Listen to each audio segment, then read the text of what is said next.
susirems klubo Kovas atstovai ir LDK Varčiai.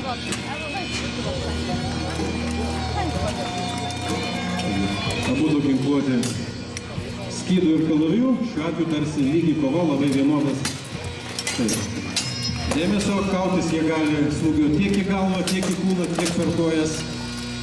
Atkreipti dėmesį į raudonąjį skydą. Toks skydas yra laikomas lietuviškų skydų.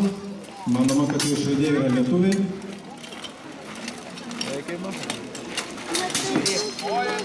Matau, tu matai?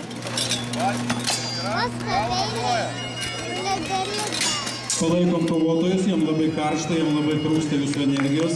Aplodismentai suteikia daug jėgų. Primenu, kad įmanomi ir imtynių veiksmai, smūgiuot galima ne vien kalavijų, bet ir skydų. Skydas, kaip žinia, daugeliu atveju yra ir ginklas, ne tik tai gynybai skirtas, tačiau ir puolimai.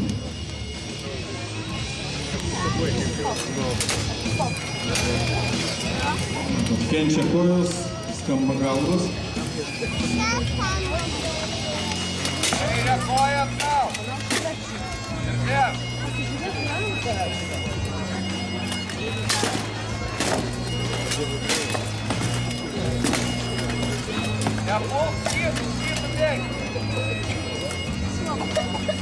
Girdim patarėjų balsus, pažiūrėsim, kaip tai padės. Palaikom. Štai pamatėte smūgininkų ir skydų.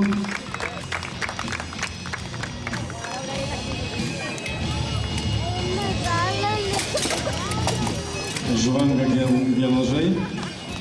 Vyksta susidūrimas. Taip. Teisingai gavo. Negeras buvo. Puiku, gerai. Paplojom nugalėtojui. Nugalėjo LDK Varčių atstovas. Klubas LDK Varčiai.